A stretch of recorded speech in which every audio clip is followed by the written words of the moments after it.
Other top headlines now. The Pentagon's watchdog has reportedly received evidence that Defense Secretary Pete Hegseth's signal messages that previewed U.S. strikes in Yemen came from an email that was marked secret, no foreign. According to the Post, the secret designation means the information was classified at a level in which unauthorized disclosure could be expected to cause serious damage to national security. That no foreign label means it was not meant for anyone who is a foreign national. People familiar with the matter tell the paper the email was sent by the top commander overseeing U.S. military operations in the Middle East. That information was then shared in an unclassified group chats on the messaging app Signal. The Post reporting contradicts the Trump administration claims that no classified intelligence was shared via Signal. And of course, Joe, that group chat, Jeffrey Goldberg, the editor-in-chief of The Atlantic, was inadvertently added to it, and then it came to light.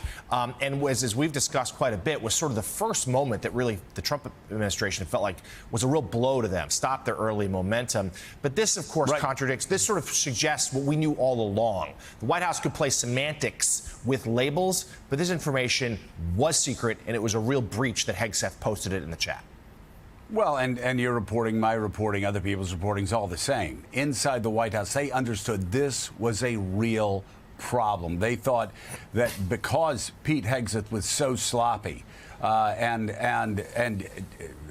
did what he did, that it was the first real bump in the road for the administration coming out of the inauguration 2 months earlier.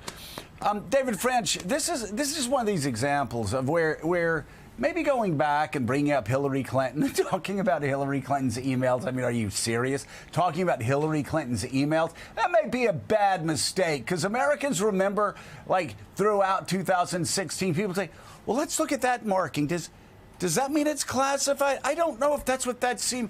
And there was this debate. We didn't know whether certain documents were classified or not. But we do know this, David.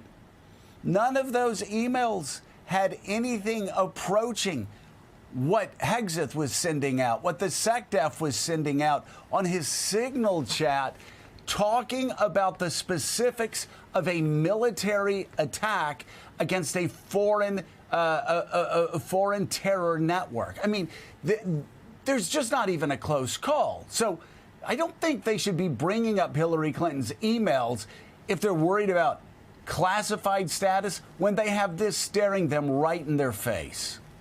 Well, and think about what whataboutism is anyway. It is saying that, hey, look, it's comparing your conduct to past misconduct, when I thought you were running against all of that stuff. I thought you were supposed to be turning the page on all of that stuff, not engaging in conduct that's worse and more reckless. So every time you hear the whataboutism, that's them telling on themselves. They're saying, no, in spite of running against all of these things, we're engaging in all the same behavior. We're just as swampy, or if not swampier, than the people who came before us. I don't know why this talking point works so well, because in many ways it's an admission against interest. It's an admission, a subtle admission of wrongdoing.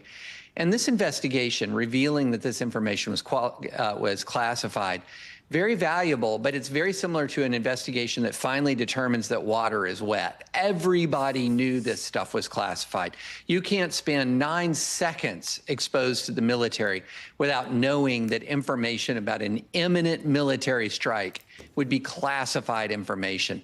So this was a terrible scandal from the word go.